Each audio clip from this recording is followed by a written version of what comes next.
What's going on, everybody? Welcome back to The Sports Desk. I'm your host, Ryan, or Splash, whatever you want to call me.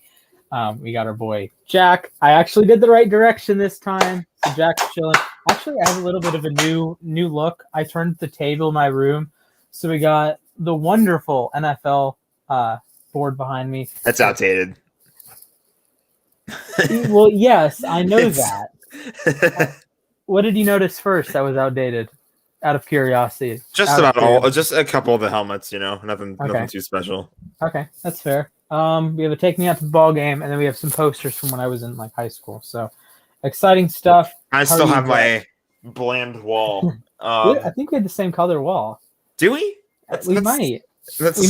Mine has a bunch of random chips in it because the painter guy kind of sucks. But hey, what?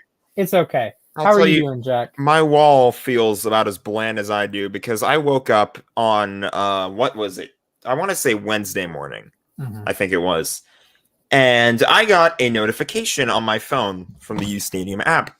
And it says that Cam Akers is out for the year because he tore his Achilles. That was rough. I didn't like waking up to that one either. Let me put it to you this way. I woke up, I saw that, and I was like, I'm going to bed. I'm going right back to bed. I did not. That was me when we traded Orlando Brown. That was the worst. And oh man. Two things I want to throw out. So people out there, when you make your predictions, right? Whether it's breakout players, all pro, whatever it may be, don't do it in July. I posted on the U Stadium app that I thought Cam Akers was going to be the second team all pro running back this season. He's not going to play this season. And I've made my top 100. It's coming out very soon. I'm sure you're all waiting with bated breath. So that's awesome. But I had two guys at each position, or one quarterback and then two guys at every other position that I said, this guy's going to be in the top 100 next year. You know who I had as a running back there, Jack? Cam Akers. Yeah, Cam Akers. Cam Akers was, I think, higher than Dobbins and Gibson and Taylor. He was certainly picked, but so I had to change it to I think Antonio Gibson. But it's funny too because I think about the Rams draft in 2020, and I was wanting them to take J.K. Dobbins. I think they picked before the Ravens in the second round, and I was like, I liked Akers a lot. Yeah, I was like, give me Dobbins though, because I'd heard more about. I'd still heard good things about Cam Akers, but I was like, give me J.K. Dobbins. Like he seems to have more potential, and he's certainly showing that in Baltimore right now. Yeah, and I think with Akers, he ran behind a poor O-line at FSU, so there's that.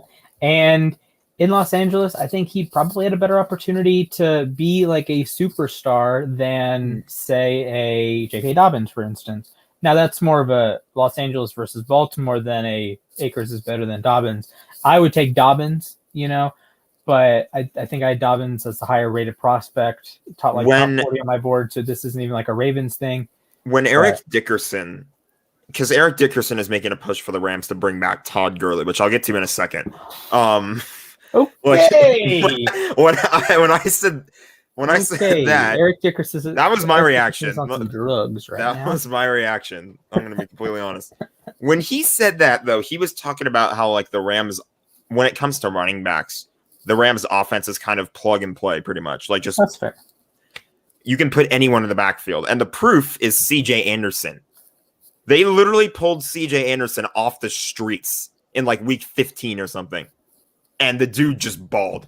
He had a 200-yard playoff game, I think. Yeah, he was a killer. He's something like that. He's like the prototype for running. Don't pay running backs. Running backs don't matter that much. And look no further than, San Francisco. Look no further than Baltimore.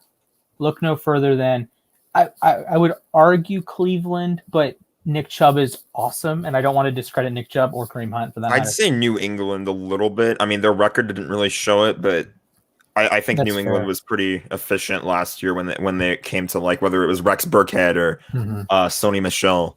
They had a terrific, although Damian Harris, I do think, is the best back there, and he had the best season last year.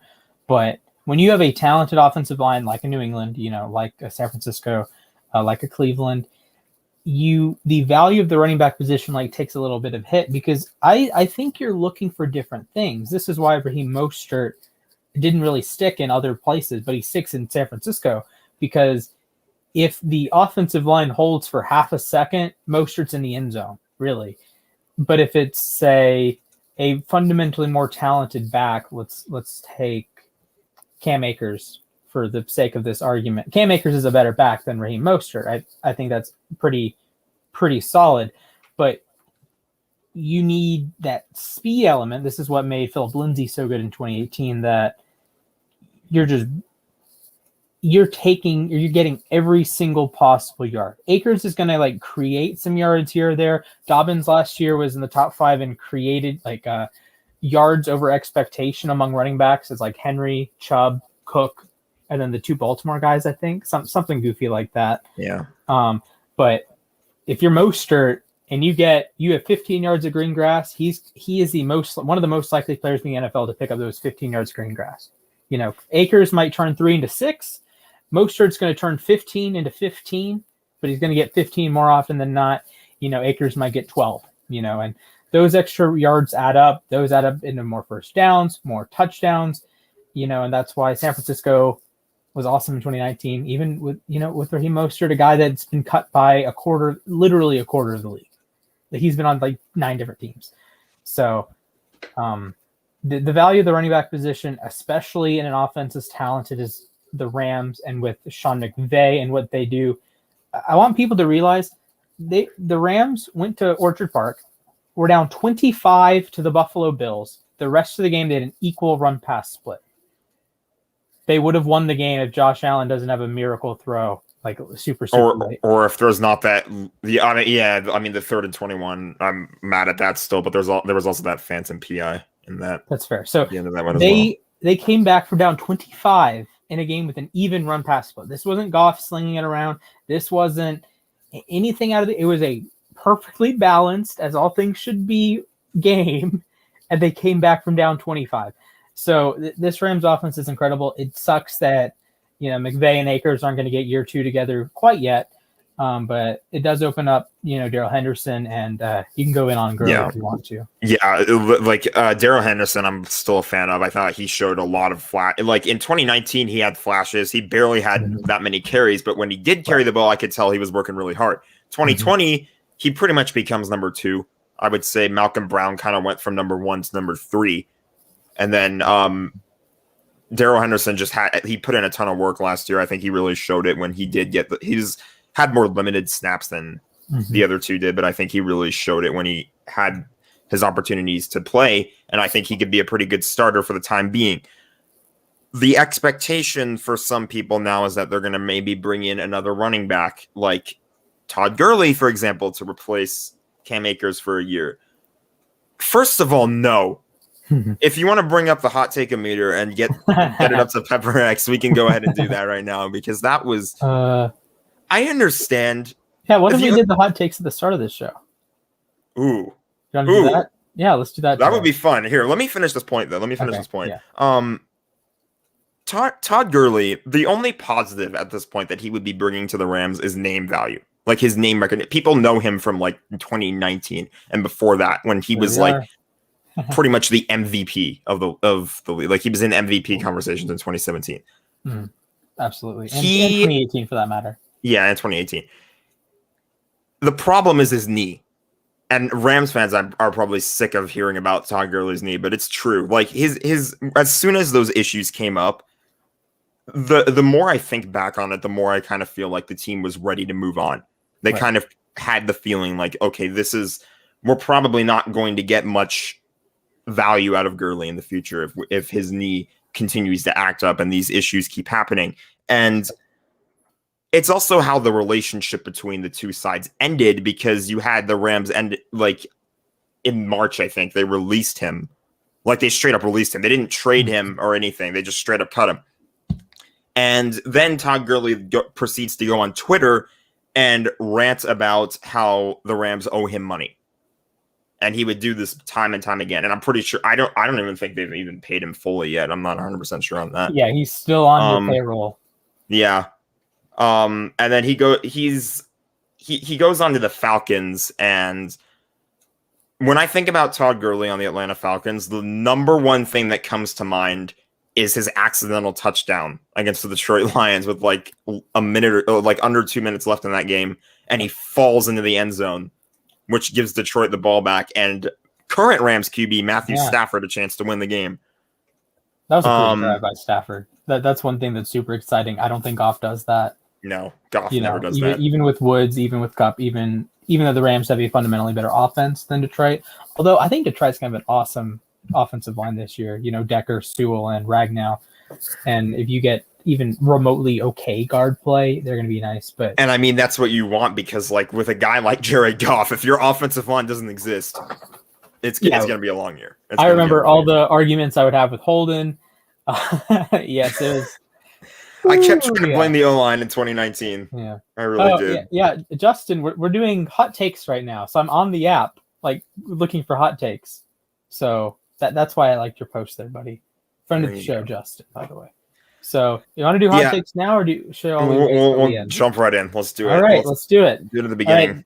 This is from, his name is essentially Baker Mayfield for MVP, but it's BGXM for MVP. Lamar might be able to develop into an average passer this year. An average passer, he says. See, this is, I want to make a larger point here, that what Lamar does as a quarterback, separate quarterback and passer for a moment, because Lamar is really showing that they're not the same. You can look at Kyler, you can look at, say, even Wilson, Watson, Mahomes, Rodgers, even Hurts, Cam, etc. Being a quarterback does not necessarily mean being an elite quarterback doesn't necessarily mean you have to be an elite thrower of the football. I think it's safe to say Lamar is not an elite thrower of the football. Even in his 2019 season, there were throws that he missed. There were throws that I don't know what you're thinking. Lamar has a generally good processor and generally makes good decisions, but he's not as keen as an Aaron Rodgers. He doesn't have the arm talent of a Patrick Mahomes, Josh Allen, even a Kyler Murray. But the delineation here is what Lamar does is so special, and it's not even, think of him as almost a decoy in the Baltimore offense. And follow along here. When Baltimore runs the football, right, it's 11 on 11 because Lamar Jackson is such a devastating runner. There's a reason he's led the NFL in yards per carry the last 2 years. And this isn't like 100 carries and he averages 7. Like, say, Kyler, if Kyler led the NFL in yards per carry last year, you're talking, he didn't have quite as much volume. Lamar Jackson ran for 1,000 yards. That's enough volume. He was top 12 in rushing yards each of the last 2 seasons. That's enough volume. What Lamar does is so devastating that teams have to commit resources to a guy that may not run with the football. And you're talking about an 11 on 11. Someone has to go with Lamar if Lamar doesn't have the ball. So it's 10 on 10. If J.K. Dobbins, Gus Edwards, Mark Ingram, Justice Hill, whomever breaks one tackle, it can go for 40 yards, Or if Lamar breaks a tackle and Lamar, read option, reads the guy. If he makes one guy miss, it's a touchdown. If Dobbins makes one guy miss in the hole and everyone blocks remotely okay, it's a big play. And so I get what he's saying, that Lamar might be able to develop into an average passer. I think he's already there as an average passer. The passing stats are there. Like, he had a 99 pass rating last season. In what world is that bad? Like, in what world is that not even? That's good even. The QBR, for instance, PFF grade, for instance, both are influenced by the running game. So I can understand if you just throw those out. But the passing production from a rate standpoint is there. Lamar has a career passer rating above 100. Like, Tom Brady doesn't have a career passer rating above 100, and he's the GOAT. So when people tell me, Lamar's a below average passer, are you just looking at like total passing yards? Because if you're looking at total passing yards, 2018 Ben Roethlisberger was better than 2018 Mahomes, right? Sure. Or like, sometimes I don't buy it with guys. And even last year, you told me his Lamar Jackson leading the NFL in passing touchdowns. Oh, that doesn't mean he's elite. He just took advantage in the red zone. He had 24 red zone touchdowns. Okay, are you not? Is it bad to be good in the red zone? Like what? So I could go on for days about this. I think Lamar's already there as an average passer.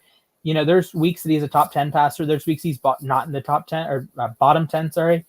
But if every week he's the 17th best passer and best running quarterback in the NFL, and with all due respect to Kyler Murray, it's not close. He's a top 10 quarterback. Like that he's right there. The production Lamar has on a snap-to-snap basis is ridiculous. There's a reason he's, top 10 in QBR, and he has a really high PFF grade, and he has over 2,300 rushing yards the last 2 seasons, and he has, 62 passing touchdowns. He might not do the prototypical quarterback things at an elite level, and he's surely not an elite passer, I understand, but the things he does well matter in the NFL. He's good over the middle of the field. That matters. Do you know where Aaron Rodgers and Patrick Mahomes make their money? It's 15 to 20 yards down the field. Mahomes, of course, can extend that. But, Kelsey, he's not catching 70-yard passes every snap. Adams isn't catching 70-yard passes every snap. A lot of their production is 10 to 20 yards, just consistent chugging along. And that's what Baltimore does well. When they pass the ball, this is what Mark Andrews does well, and this is why I think Rashod Bateman is an awesome fit in Baltimore. And this is where I think even Marquise Brown can be successful, because he can be that kind of decoy like deep. So you take an extra safety deep, an extra corner deep, so you leave just that extra little bit of space for Bateman or Andrews or Watkins underneath. So with that said, I already put it on the meter. I think it's jalapeno. I think he's already an average passer. And you have to ask yourself, does he need to be an elite passer to win a Super Bowl? And I honestly don't think the answer to that question is yes. I think we've seen quarterbacks in the past go, you can be streaky. Nick Foles won a Super Bowl, folks. Nick Foles won a Super Bowl. Let me repeat that. Nick Foles won a Super Bowl. And he wasn't even like superstar for 3 games. He was great against Minnesota and great against New England. He was whatever against Philly. So you're telling me a guy can put 1 whatever performance and then 2 pretty good performances back to back and win a Super Bowl? Why can't Lamar Jackson do that? So with that said, Tom Brady in 53. In 53, Tom Brady didn't have a great game. No, he won the Super Bowl off of 1 good pass to Gronk. That was a beauty though. Then Edelman torched your defense all game. Yeah. But hey, that's a story for another time. That's moving on. More pain for me to relive, but I choose not to. Next one. All right. Zalafar 79. Jamal Adams isn't as overrated as people think. Jack, you go first because he's division rival. I mean, Jamal Adams being overrated. Like I the thing about Jamal Adams is that and I caught a lot of heat on this before because I said that he should just switch to a linebacker, and a lot of people are like, "Oh, free safety and linebacker do or strong whatever safety position he plays do." Like most of the same things that like a linebacker does. Oh, holy crap. We have big NHL news in just a second. We can hold off on that and go. I will hold off on that in just a moment. It is breaking news, but let me just get back to Jamal. The thing is, the reason why I say that all the time is because of the numbers that he puts up and the results he gets on the field when he's pass rushing versus trying to defend. Right. His results when he's pass rushing are so much better. Like they call him Blitz Boy for a reason. Like he's when he's blitzing, when he's rushing the passer, his results are insane. He's built up really well. I think he's one of the strongest players in the league. And he's like he's able to break through so well for a guy his size. And it's like the result I base it pure I don't want to say purely, but mostly on the results that he gets. He can defend passes okay, I'd say. Yeah, I have a counterpoint to that. Not great. Like I'm not gonna say he's just completely terrible. Like he's not Earl Thomas. No, definitely not. He's not like Eric. But I think people need to take a step back and look at 2020 in a different sort of lens. Almost every defense in the NFL was lit on a torch. Like just obliterated last year. Even Miami had the best defense all year. Buffalo dropped darn near 50 points on them week 17. Pittsburgh had weeks that they looked human. Washington had weeks they looked human. No defense was great for 16 games. And this applies to players as well. A lot of your favorite defensive players had a down game here or there. Jamal Adams is no different, but I want people to focus on talk about Jamal Adams' coverage in New York. He was a pretty good coverage safety. There's a reason he had upper 80s, even low 90s coverage grades with PFF. And say what you will about PFF, I get it. I'm just using it as a ballpark. But a bad coverage player doesn't get a 90 PFF grade in coverage, right? So I think you're going to have some of that. He's in his second year in Seattle, gets a full off season, not even a COVID off season, a full closer to normal off season. And you're looking at Jamal Adams should be a solid coverage safety, and he's going to be one of the best, most dynamic strong safeties in the NFL. And yeah, strong safety is not as valuable as even free safety or corner, of course. But the things Adams does, he can mix that sort of playing the run and playing the pass, as well as I think anyone, and playing the pass in two different facets with the coverage and the rushing the passer. So if you get a plus cover guy, which Adams has been in his career, he's had 2 awesome seasons as a coverage player, and you get the pass rusher, even if he's not as good as he was in 2020, even if you get 85% of that, that's still a very good, blitzer. People say Devin White's the best linebacker in the NFL because he's a good blitzer. So I could talk for hours on Devin White. And then you have the run defense. He's always been a plus run defender. Yeah, I think his run defender. And you're a top 5 safety, I think. Sure. So I would agree with Salafar, and I would put that bell pepper a little bit lower than Lamar, the Lamar Jackson take. Okay. All right, are you ready for bottom line? I just don't like the guy for injuring John Wolford. That's fair. I'm gonna leave it at that. That's fair. All right, let's try to move quickly through these. We have Nighthawk. The Cleveland baseball team should have been named the Redskindians. That's kind of funny, not gonna lie. We'll get into the what Cleveland's new name is in a little bit. Oh boy. Should I mention that breaking news, by the way? Oh yeah, go ahead. Seth Jones is going to the Blackhawks. That's a big deal. He's going from Columbus to Chicago. So he was that's even up on my phone. It's a big deal. I don't get many hockey notifications. Yeah,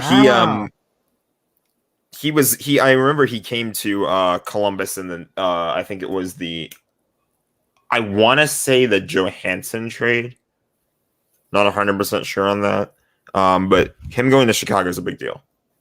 So we'll get more into that later. We have a lot of NHL stuff, but for sure. This is from Avlased. I think I said his name right. If not, I apologize. Rashod Bateman will lead all rookies in receiving. Jack, you go first because Bateman's my guy. Yeah, you're gonna go off about this guy. That's a good. I need to compare him to the other wide receivers, pretty much. So, Jamar Chase in Cincinnati, Jalen Waddle in Miami, Devontae Smith in Philly, Kadarius Toney in New York, Elijah Moore for the Jets. I mean, it's Rondale Moore for Arizona. Is what Terrace Marshall's in? I think Carolina, right? I think it's really quarterback dependent. I really feel like it is, and it's like when you're coming in, I feel like Rashod Bateman's going to be kind of near the bottom of the depth chart for Baltimore. I don't know 100% on that. I don't know if you can speak to that or not. Yeah. See, the thing that Bateman that. As a Ravens fan, I know John Harbaugh pretty well, and I know he's often reluctant to start rookies. He didn't start Lamar right away. He has started some. Flacco was day 1 starter, but quarterback I think is a little bit different. Ronnie Stanley was a day 1 starter, but he was also the number 6 pick in the draft. Patrick Queen was a day 1 starter, but he got eaten alive. So I want to say that Bateman enters the season as a guy that's on the field 85% of the snaps. I really hope so because I think he's better than Sammy Watkins. And I think if you're rolling out wide receivers, so Marquise Brown, Bateman, and then I like Duvernay more than Watkins, but I can understand wanting Watkins. He's a good run blocker too.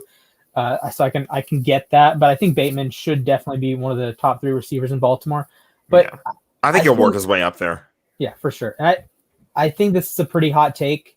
If you're in terms of pure yards, I think it's probably Habanero, because I don't even think he's going to be first in his own division. I think Jamar Chase. Jamar Chase could be in play for 1,200 yards. Could be in play for a Justin Jefferson kind of season.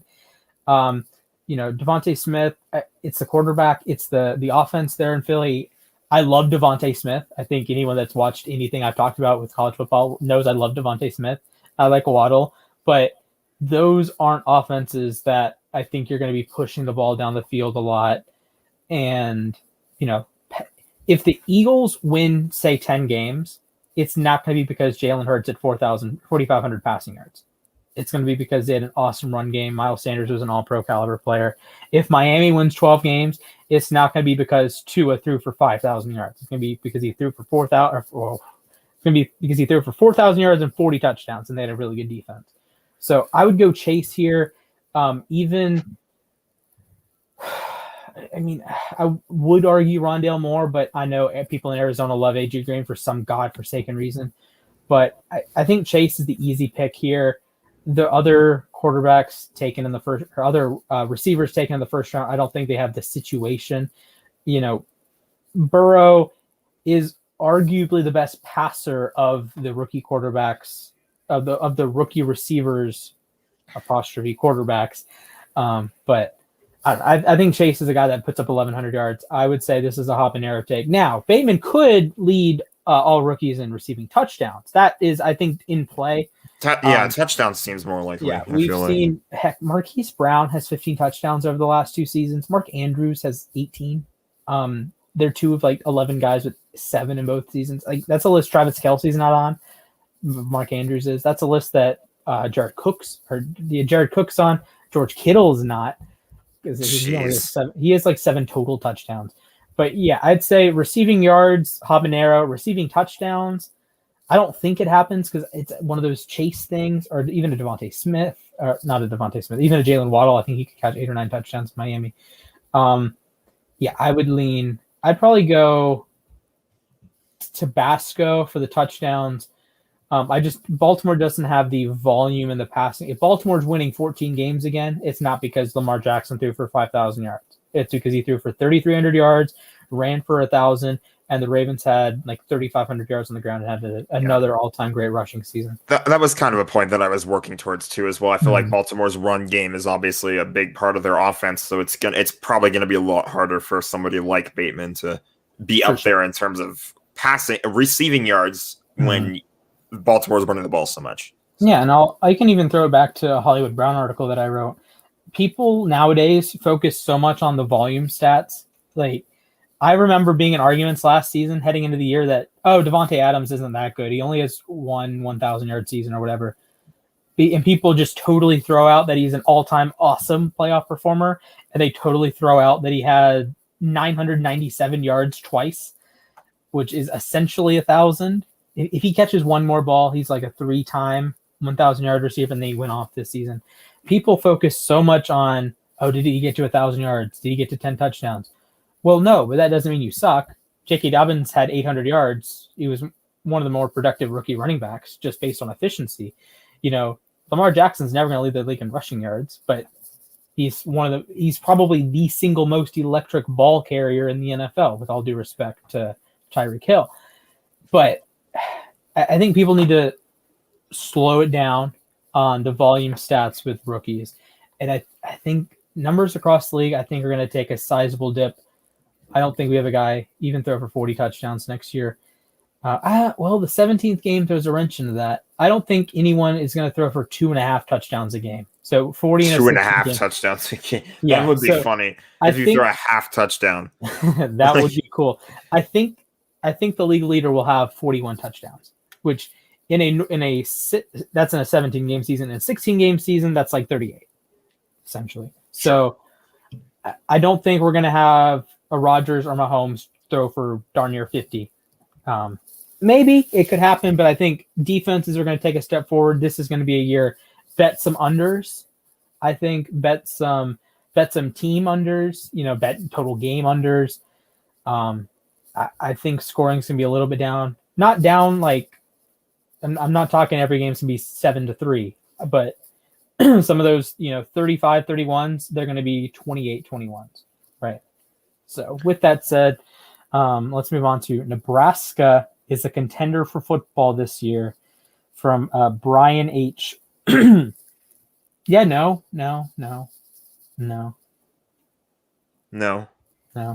I wouldn't know too much on this. College is not my area. Yeah, Nebraska was ranked a couple years ago after going 4-8. Nebraska is just overrated. They can be fine. Like, I'll be honest, I don't know the Nebraska team inside and out, but they can be like a fine team and go like win 8 games, win 9 games maybe, but I don't think you beat Ohio State. So sure, we have Aiden Aarons. Maybe Aaron Rodgers is the best quarterback of all time. I'll give a quick answer. You're correct. Milk take. I'm honestly inclined to agree with that. Yeah, I mean, I think Brady is greater, but if the fate of the universe is if aliens are invading Earth and they challenge us to a winner takes all game of football, Aaron Rodgers is my pick at quarterback. Yeah, pretty much. I think I think you're on crack if you choose Brady. Like Brady can have a better or has a greater career for sure, but this is not like a diss on Tom Brady at all. Like Sorry, Tom Brady, like he played last season on a torn MCL, which is impressive as hell for his age. I think even Brady would acknowledge that Rodgers has more physical talent than he does. Yeah, I'd say so. Like Aaron Rodgers is like that guy. He's going to come out there with like less than 20 seconds left in the game and find a way to win it. All to 15 to 20 yards to the middle of the field. Remember. All right. The chosen one says Jets end the season with a winning record. Luke, Clay, did you guys hack this guy's account? I feel like one of them did. I don't know. I don't see it. I had to answer a guy. I posted like my rankings or my playoff predictions, and I had the Jets finishing 4-13. And people look at their season and said, "Hey, they went 2-14. They got better, a decent bit better. So why not triple their wins?" I raise you this: were they good enough to? Did they have the talent level going into the Rams game or going into the Browns game that you said, "Yep, they're going to win this game"? No, unequivocally, no. No. So the Browns won maybe a little bit because like they had the Browns were like they had like no receivers left. That's fair. That's fair. I think people need to stop using record as a reason why X is good, Y is bad. Even Green Bay in 2019. They got from 2019 to 2020, they got a lot better. Aaron Rodgers went from like pretty solid Aaron Rodgers season to perhaps the greatest quarterback season ever. They won the same number of games. They got better, won the same number of games, went to the same part of the playoffs even. Everything's the same. They went 14-4 both seasons. Poor Aaron Rodgers still can't get out of the NFC Championship. 14-4 both seasons, but the 2020 team would have beaten the 2019 team by 50 points.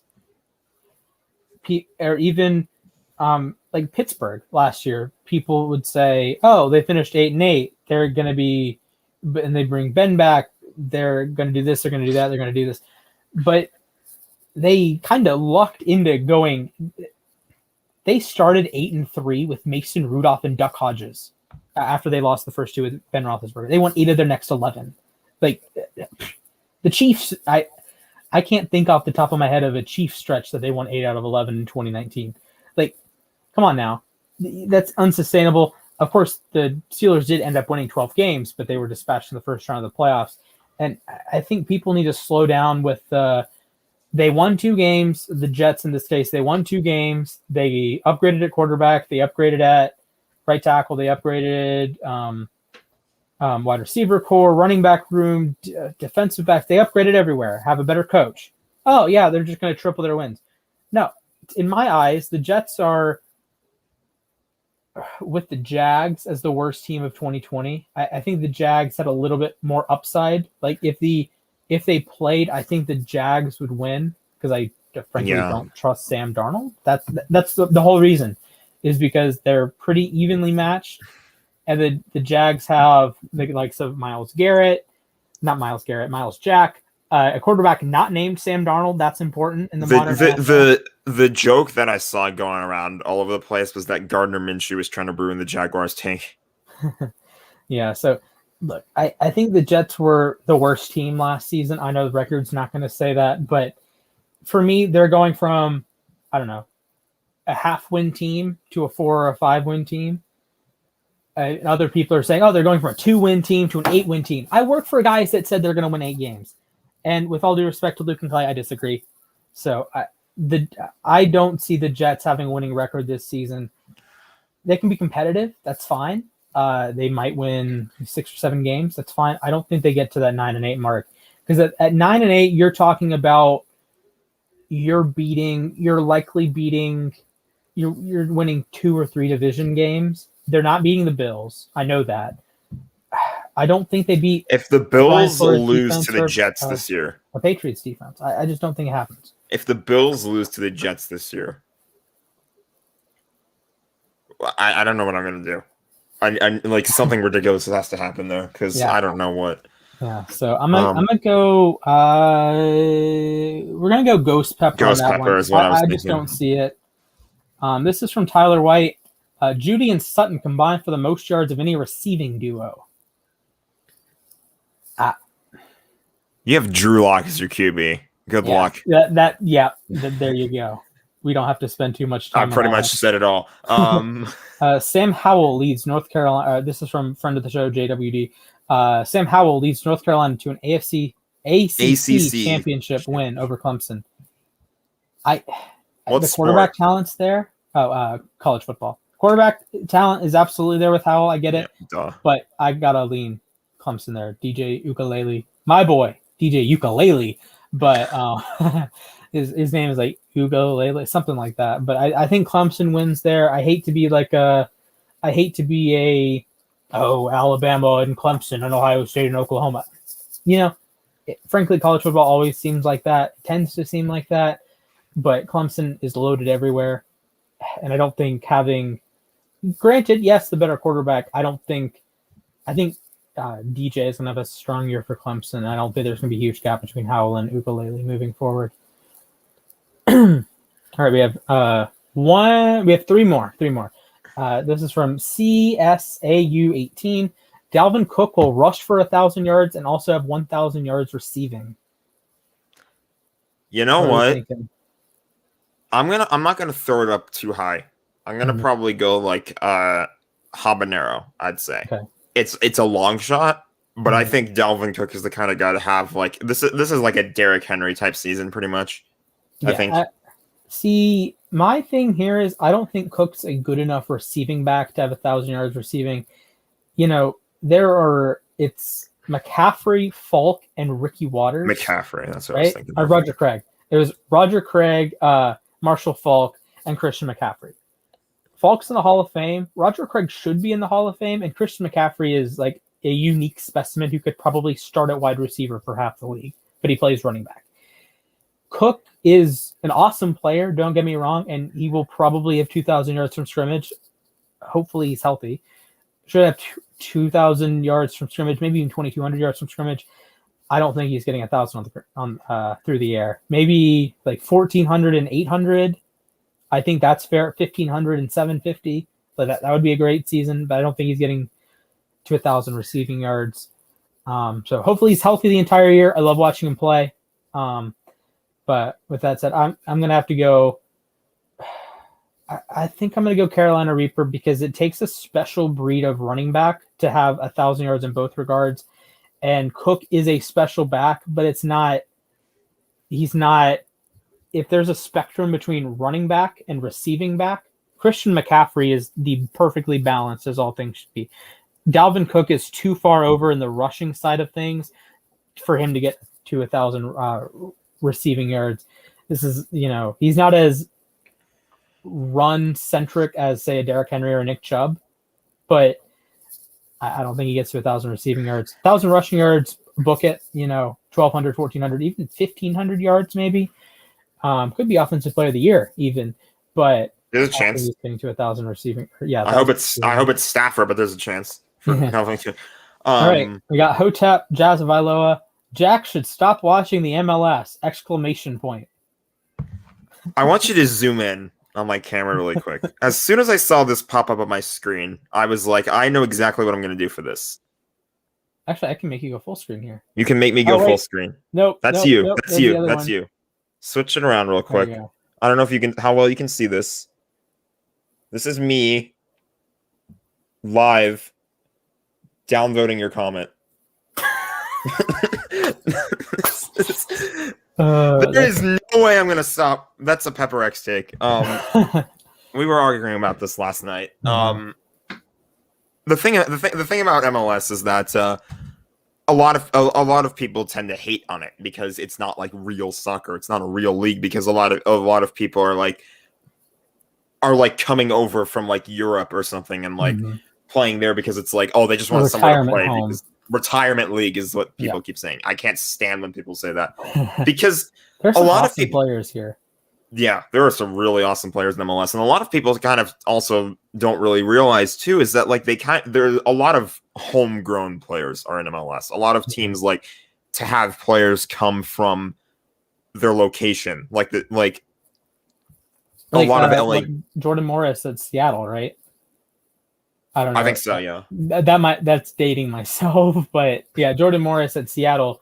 He's a local kid, grew up with the Sounders. He was on the U.S. men's national team for a while, but it's just different, and I think that's what MLS is not trying to be the Premier League. People need to don't try to compare the two. It's just different. It's like indie ball and like Major League Baseball. It's just a little bit different, and or even the NFL and Canadian Football League. It's a little bit different, and I don't think it's. I do think it's a worse product, but at the same time, the European leagues are historically like the giants of world football. You're talking the Premier League, the Bundesliga, La Liga, Liga, like those. You're not going to surpass. You're not. MLS is never going to surpass them in a million years. But they're not really trying to do that. The goal is to have a good American soccer program, and I think that they've achieved that. The U.S. should make the next World Cup and should make the World Cup, they will make the World Cup in 2026 because they're hosting. But they're a team that, at this point, if they go to the quarterfinal at a World Cup, I'm not shocked. You have. Christian Pulisic is a world-class player. Again, I'm not saying he's Ronaldo. I'm not saying he's Mbappe. I'm not saying he's Messi. But he's a guy that, I don't know, if there's 50 players in the world you would want on your team, the Americans have one for once, right? Yeah. Who's the last generational American? Landon Donovan, maybe? I don't even know if that's... Even... Donovan's like an MLS star more than like a guy that lifted the Champions League. Yeah, exactly. Are you even? Tim Howard. I love Tim Howard to death. Secretary of Defense Tim Howard. Let me correct myself. But he's like at Everton. He's not at a top 5 club in England, let alone a top 5 European club. So Pulisic might be the best American player ever. Not saying he's necessarily going to have be the all-time leader in caps, goals, assists, whatever, lead them to a World Cup. I'm not saying that. But what I am saying is the talent's there, and the U.S. has done a great job of saying, all right, MLS is really good, but you know what? We can get Christian Pulisic into England and playing legitimate minutes, right? We can get Weston McKennie. I think he should still be at Schalke. I could be wrong there. But they have guys in their 11. Like if the U.S. was playing in a World Cup tomorrow, their part of their 11 would be top-level European or playing in top-level European leagues, and I think that's valuable. Just the competition, week in and week out, training with some of the best players in the world. Like you're talking, Christian Pulisic has to every couple of weeks has to beat a world-class left back, world-class folks in the Premier League. And I don't know. I think the MLS is fine. It serves its role. I think that's the most important thing. It serves its role. And our last hot take, and then Jack. Really quick. Okay, go ahead. Really quick. I feel like a lot of people just think that MLS is not a real league because Atlanta actually managed to win a title. So I have an Atlanta United hat on my hat rack. No, that's not a diss against Atlanta, by the way. Even though they're not great right now, but like, oh boy, it's the one time other than the Braves in like 04 or something when they won. They won in 95. 95, yeah. Sorry, why did I think 04? That's like Boston or something. Yeah, Boston was 04. So anyway, tomahawk chop. But anyways, last hot take: AV22. My boy Andrew. Brooks Kriskie should be DFA'd. Absolutely agree. I think he set some sort of record for most wild pitches in an inning. And it was bad, Jack. I know your Dodgers aren't doing so hot, but... should I go off about how the Dodgers got screwed the other night? We can wait for a second. Kenley Jansen hasn't been great of late. No. But Brooks Kriskie makes Kenley Jansen look like prime Eric Gagne. All right, with that said, hot takes are done. But Jack, I heard you want to go off about your Dodgers. Yeah, I need to find why did this change? Hold on a moment. Give me just a second. There we go. Let me find the picture really quick. All right, let's see it. It involved some bad umpiring. Yeah, some terrible umpiring. By the way, when I talk about MLS, something I like to bring up a lot of the time is the refs. MLS refs are terrible. They make you know how bad. I'm literally gonna put it on this scale. Do you know how bad the no call was? The egregious no call was between the Rams and the Saints in that one. Oh yeah, the PI on NRC. Yeah. MLS. We could probably have a 2-hour talk about just that game and even that like play sequence because the Saints had every opportunity to win that bloody football game and they didn't. MLS refs, the refs who missed that call, MLS refs make them look competent. Every game, MLS refs are just garbage, man. Like. When I was arguing with Hotep about this last night, I'm calling him out. I'm putting him on blast. I don't care. He literally he was like, I need to find it. I need to find this too. I'm totally not prepared at all. He said to me, "It's trash. Everyone who can't make it in real leagues are in it, minus a few imports." I don't know what he meant by that. I don't know. See, my response, though, was that's a good description of the refs. Now talk about the players. That's fair. But, I mean, my thing there is, if you're a German, right, your home league is the Bundesliga. If you're really good, you'll play elsewhere. The home league for Americans is the U.S. If you're really good, you'll play elsewhere. So saying that, let me backtrack. If you said the U.S. or the MLS is a bad league that players have no interest in playing in, okay. I disagree with you, but okay. But this would be like saying to a French person that, oh, Ligue 1 is boring. No, most of the players are French. Oh, the Bundesliga is boring. Most of the players are German or from around the area. Like this. So the MLS, I would imagine, if you're going by pure demographics, large chunk of Canadians, large chunk of Mexicans, large chunk of Americans, right? Yeah. You have several Canadian teams. You have MLS teams all across the country. You have the border with Mexico, and you have the whole CONCACAF Champions League ordeals with the Mexican teams. So there's plenty of Latin players. Why would a European want to play in MLS? And I can make the same argument. Why would a lot of Americans, why would a lot of North Americans, South Americans, why do they want to play in Europe? The prestige in Europe. The MLS doesn't have that level of prestige. Most, even River Plate, even Boca Juniors, even Sao Paulo, the biggest teams in Argentina, the biggest teams in Brazil, teams that have produced the likes of, the Maradonas of the world, the Neymars of the world, they don't have the prestige that Real Madrid does. They don't have the prestige that Barcelona does. Manchester United, PSG now, Bayern, Dortmund, you name it, Ajax even. I think if you asked a random footballer from Europe, would you rather play for Ajax or River Plate? They're going to choose Ajax. But if you ask the South American, would you rather play for Liverpool? Would you rather play for River Plate or Ajax? I think they might lean Ajax, even if River Plate's the big team in their region. And I don't think it's just an opportunity thing that I don't think a German is intentionally trying to play in MLS, just like they wouldn't intentionally be trying to play in the Austrian league, the Hungarian league.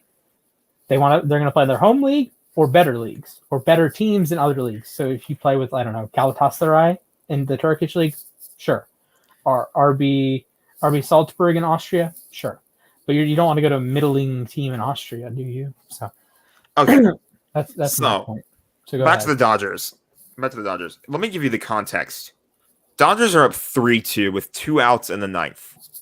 Kenley Jansen is trying to make a save. 3-2 pitch, bases loaded. A swing and a miss, and the Dodgers win. Splash, does this look like a swing to you?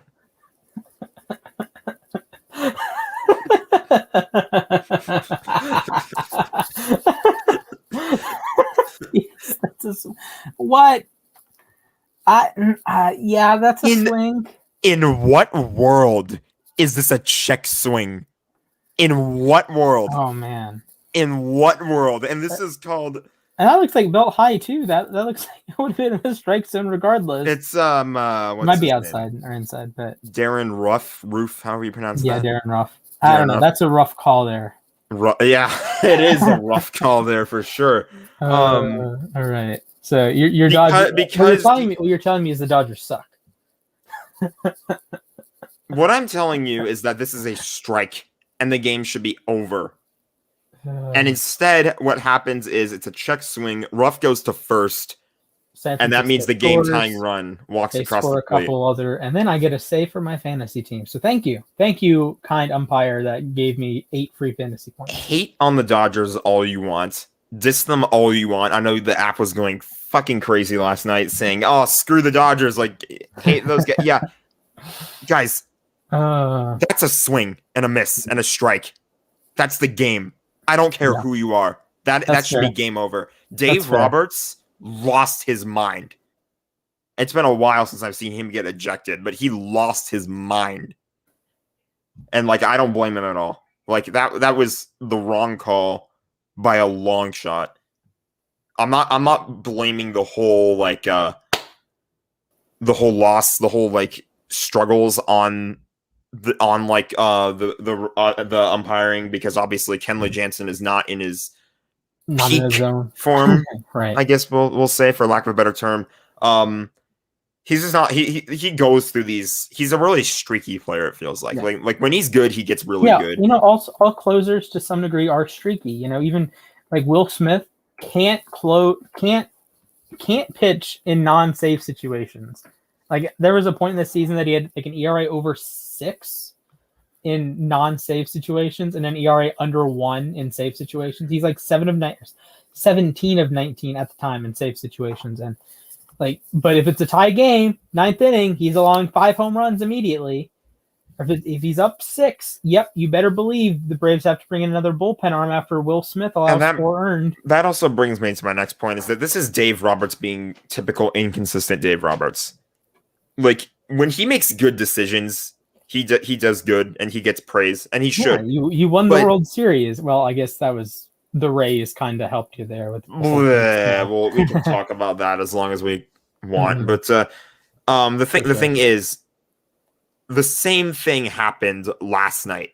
Kenley Jansen blew a save the other night before this catastrophe.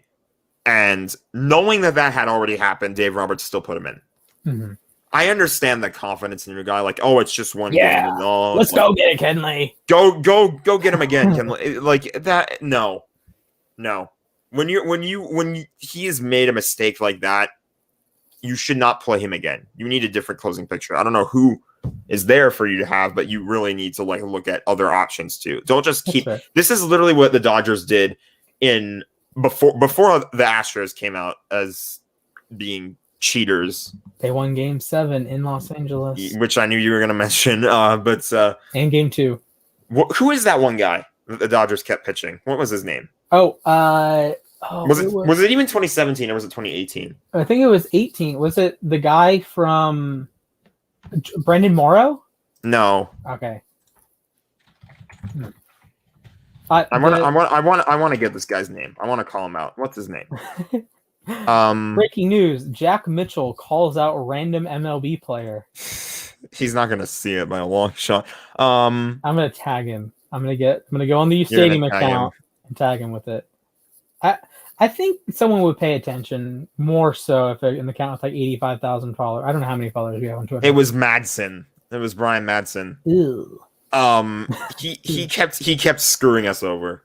It happens. Like, hey, we have Shane Green, so he allows 3 earned runs every inning. This is why a lot of people wanted Dave Roberts' head in 2018 because like he kept playing Madsen and Madsen kept like he literally the Dodgers were up 4-0 and Madsen comes in and allows a grand slam in I think Game 4 it was or Game 3. Well, I mean, no, Game 3 was the marathon. I think it was one of the games in the World Series. In fairness, relievers have a very tough job. You're coming in essentially cold. I know you have warm-up pitches. I get it. But you're coming in to a high-energy situation, and you don't have that built-up energy. Sure. If you're, say, Clayton Kershaw, you don't have to be on your game necessarily from the first inning. Because the other team, you're not expecting them to just come out guns blazing. Later in the game, yes. But if you're Kershaw and you say, okay, we're just going to have, 15 pitches in the first, a hit or walk, that's fine, but nothing too crazy. And then you're like, okay, we got a rhythm. And now every pitch is rolling. Every curveball is perfect. Every cutter is great. Whatever it may be, every fastball is zipping in the zone. And closers and relievers in general have a incredibly tough job that they have to come in and be up to the challenge immediately. Sure. Especially you're talking 1-run games. In a 1-run game, if you throw 12 pitches, let's say, if one of those is a mistake, game over, or game tied at least. Could be game over if you allow a hit or a walk. So, and that's a scary situation to be in because Clayton Kershaw has very few innings, if any, that it's win or lose, he must get the out. Right. Yeah. Kenley Jansen has dozens and dozens and dozens and dozens of those situations every season. He has to energize himself for all 50, 60 save opportunities he has in a season. So if he misses one, misses a couple here or there, I get it, but it's about larger sample size for me. If you give him 100 opportunities and he saves 90 of them, that's awesome. Didn't the Dodgers, what happened to Price? Was he hurt, I think he's hurt. Yeah. Because I know the Dodgers are banged up this year, so the options aren't really quite there just yet. But right, I know they brought in David Price as like a closer, and he totally like accepted that and just ran with it. I feel like if he was still in, maybe they have more options on the table. You never know. For sure. So I think that'll wrap us up for baseball talk. We have one tiny little NFL topic, and then Jack's gonna go ham with NHL. I saw this question on Twitter a little before the show. Which 5 players on your favorite team, the Los Angeles Chargers, the Rams, would you protect in an expansion draft? This question was on my screen the whole show, and I never really thought too much about it now. And that's because I knew 3 of my answers were going to be Aaron Donald, Jalen Ramsey, and Matthew Stafford. Okay. Pick your next 2. This is where it gets tough. This is where it really does get tough because I can't just. It's 5 players, guys. It's 5 players, and I mean the NFL. the NFL rosters are considerably bigger than like an NHL. I'm going to compare it with the NHL because an expansion draft literally just happened like 2 days ago. Right, and then we're going to break it down. Well, Jack's going to break it down, and I'm going to smile. Kind of going to break it down. We're kind of low on time, so. But if you protect 5 on like a 53-man roster and you lose 1, it's not the end of the world most of the time. Who do you think? Okay, well, I guess you haven't given your 5, so who would I take from the Rams? Well, the question is, I don't like. It's hard. It really does get hard because it's like, I could leave like one of Robert Woods or Cooper Kupp exposed, and like you can just take the other. Yeah, that's tough. Or you could try to save both of them. I save both of them, but then that's like you could take Darius Williams, or Leonard Floyd maybe is up there. Johnny Hecker, you could take him. Like there's, I do like Hecker, but I don't know if I'd prioritize punter though. Punters are important, honestly. Yeah, punters are important, but like if I'm deciding between. Okay. It also depends on like who the expansion team is like has already taken versus who they haven't. Like in some cases, you maybe would need a punter, or you maybe would need another position. Like what Seattle had to deal with Price or getting the Ben Bishop, right? He was exposed. I don't think you get both of them. You pick one. Yeah, exactly. And they didn't take either of them, by the way, but that was because like I think you know what I'm saying. The salary cap is another thing you also have to consider as well, because it's like the reason they didn't take Carey Price in the expansion draft is because they didn't want to deal with his contract. With a team like the Rams, it's really hard because there's so much talent everywhere you look. All right, so gun to your head, you are saving Donald, you're saving Stafford, you're saving Ramsey. Give me your other 2. I mean, I hate to say it, but it's probably going to be Kupp and Woods. Okay, then who would I just hijack from you? I mean, Akers would have been a fun answer, but he just got injured. He got hurt, so he's not like on the forefront of my mind right now. I don't love anyone on your offensive line. You haven't had Jordan Fuller. I like Fuller. I love Darius. Darius Williams is probably my pick. It would probably be Darius Williams. Yeah. So I'll steal Darius Williams from you. So the 5 guys that I would protect on the Ravens: Lamar Jackson, Ronnie Stanley, Marlon Humphrey. Those are the easy 3. And then my 2 young guys that I'm saving: Justin Madubuike and Rashod Bateman. Who are you stealing? That's a good question. I need to think about Baltimore's roster too. It's like I know what name immediately jumped to my mind, and I think every other team in the NFL would be pretty happy with this player over their current situation. I don't know why I'm not thinking of him right away. Outside of Miami, maybe. Outside of Miami, Atlanta. Maybe I don't know. We could have like a mini discussion on this later. But one guy immediately jumped to my head that he's probably not worth keeping, but he's a guy that is almost certainly going to be gone. Was it? It wasn't Sammy Watkins, was it? No. Whoa, definitely not. That's not who I'm thinking of right away. That's not who I'm going to take. Sammy. I think Marquise Brown is more valuable than Sammy for us. Marquise Brown, yeah. The thing is, I wouldn't. Yeah, for an expansion team, yeah, I'd probably take Marquise Brown. Patrick Queen is not the answer I was looking for. You can take him, that's fine. But it's literally how I felt when Seattle took Curtis McDermott from the Kings. I was like, take him. So yeah, Patrick Queen is not the answer. I'm surprised you didn't say Justin Tucker. I should have said. I should have said Justin Tucker. You're like hyping up Hecker, and then it's like, okay, Justin Tucker. I'm thinking about this from an expansion team's POV, not from That's fair. Yeah.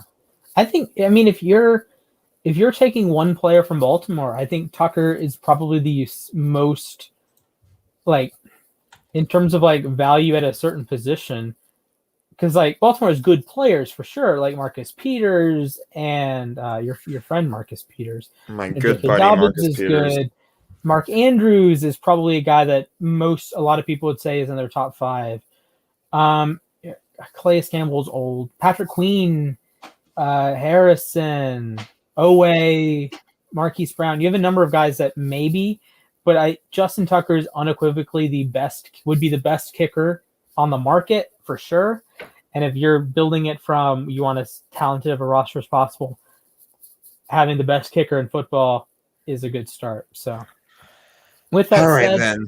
Actually, it's time to break down the real expansion draft that just happened. Yeah, the Seattle Kraken, gorgeous jerseys. Let's get Kraken on this. I love the Kraken jerseys, by the way. I never thought I'd say that about a powder blue kind of look, but it's not primarily a powder blue. I do like it's kind of like the Tennessee Titans, if you will. Like they have the whole the two-tone, like the blue and the light blue and the red, I feel like as an accent color. I thought that's really nice. It's a nice touch. It's nice. I mean, I think it's one of those weird things that I think I could have made if I had put effort in like NHL, like NHL 20 or something like that.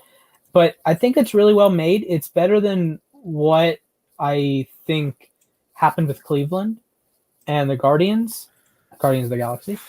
And I think it's better than what Washington was fine. They had like a short period that they had to like totally ditch the redacteds and become the Washington football team. So I understand there. The Kraken had all the time in the world, and I think it looks really nice. Yeah, and they had time to plan this out. Jack, tell me about the team itself. So some of the bigger names on this. By the way, they reunited some brothers on this team. They're not related to Marc-Andre Fleury, but they got Cale Fleury from Montreal and Hayden Fleury from Anaheim. I think that's kind of cool how they're getting brothers together. That's some pre-existing chemistry. I think that's nice.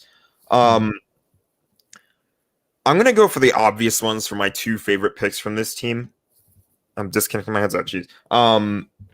Yanni Gourde from Tampa Bay and Jonas Donskoy from Colorado. Mm-hmm.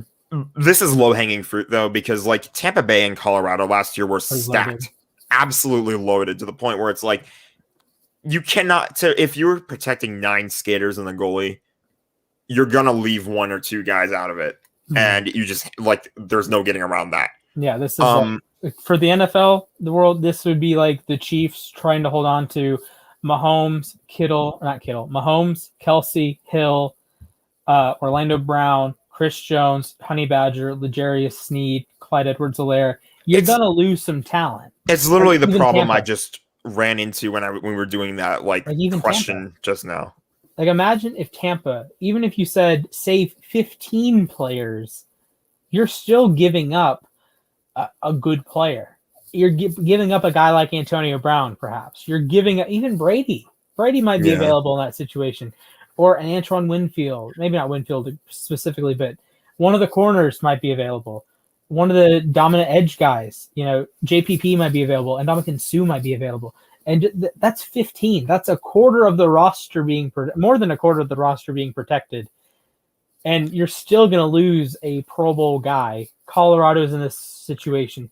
Tampa's in this situation. And I would have imagined if Vegas didn't have they're not involved in the expansion draft at all. Vegas probably would have been in the situation, but of course Vegas is special and they don't have to deal with expansion. Special, even though they've been to the 3rd round at least, like 3 out of 4 years. Some other picks, some other big names in this list. Jordan Eberle they took from New York Islanders. I love that for them. Mark Giordano from Calgary. I think that's a pretty interesting. Oh, my man! It's the Bursch. Well, okay, yes, Stefan is my man, but also Mark Giordano. Well, I mean, I'm a big Johnny Gaudreau fan, but Mark Giordano, he's the guy that I would always take in the expansion drafts, and he was the captain of Calgary. Yeah, he was the captain. So. Also, shout out to Stefan. He'll be back next week if you're a big Stefan fan.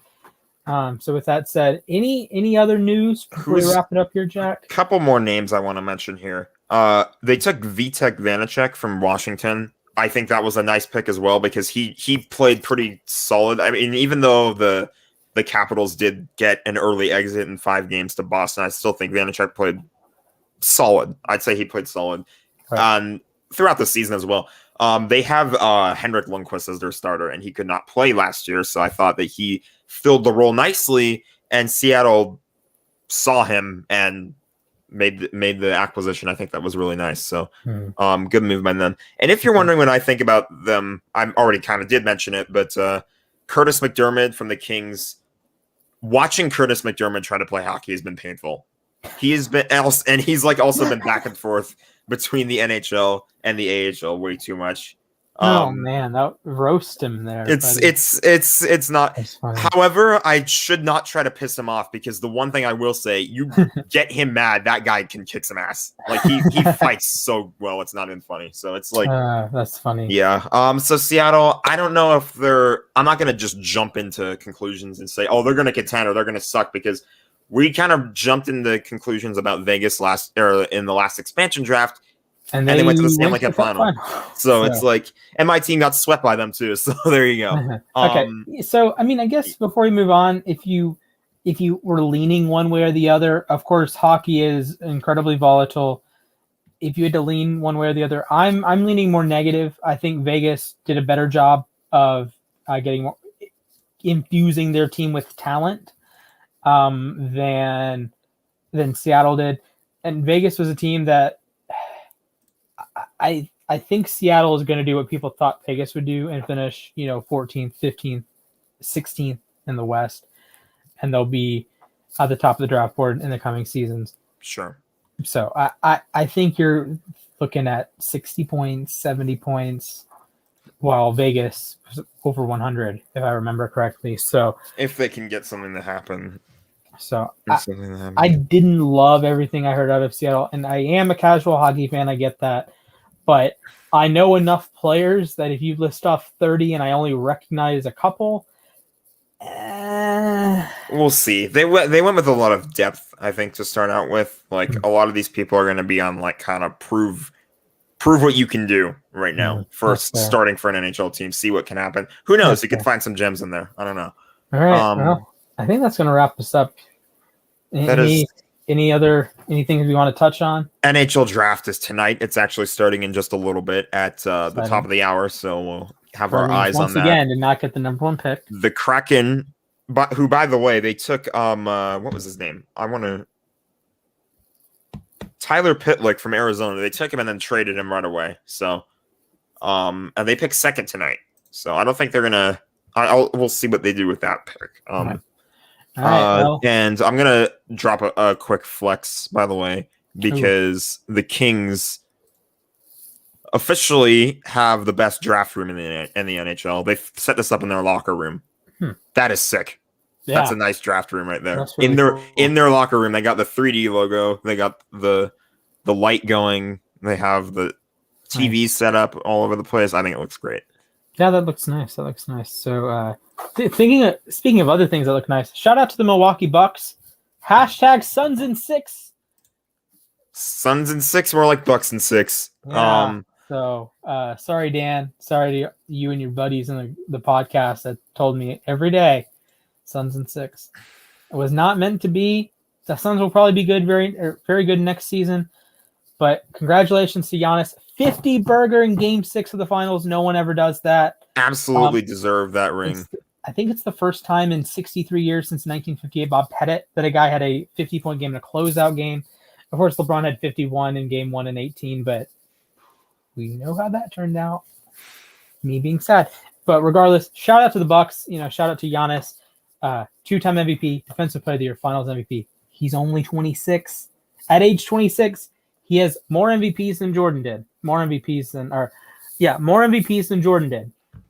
Had a ring. LeBron didn't have a ring. Defensive Player of the Year, as many All-NBA selections as Michael Jordan. And remember, Giannis isn't even a guy that came into the league like just killing folks, like say LeBron did. Giannis had development year. The last 5 years he's been an All-Star. So you're looking at a guy 22 to 26 is a five-time All-NBA guy, not a 5-time All-Star. Actually, I don't know how many All-Star games, but that's beside the point. But anyways, shout out to the Milwaukee Bucks. So congratulations to the city of Milwaukee, their first title since 1971. Their first title game appearance in any capacity since the Milwaukee Brewers lost in 1982. Of course, the Packers do have a couple rings, but that's Green Bay, not Milwaukee. So it is Wisconsin, though, and I guess they count that too. That's fair. And Aaron Rodgers won a ring because he's a co-owner of the Bucks. So congratulations. Larry Fitzgerald did not get a ring. He's co-owner of the Suns. With that said, we're approaching the hour and 15-minute mark. Thank you guys for watching, all 1 million of you. How nice would it be if we had like 1 million views? That would be fun. There would be pressure, but that'd be fun. Like if you just woke up one day and looked at the views and just saw like 1 million next to our name, that would be awesome, I think. I'd scream. Anyways, the road to 1 million begins today, folks. With that said, make sure you like the stream, subscribe to the YouTube, follow us on Twitter, follow us on Instagram, follow Jack, follow me, follow you Stadium. We have big stuff. I can't really disclose everything. It's a big deal, Bucko. It's pretty exciting. It's revolutionary. I've seen a lot of things. I've been on a lot of sports apps. I'll promise you that. I've been on dozens of sports apps. What U Stadium is about to do is I've never seen it before. I've just never seen it before in any capacity. You guys are not ready. You guys are not ready. So exciting. With that said, peace out, folks. And remember, Aaron Donald trains with knives.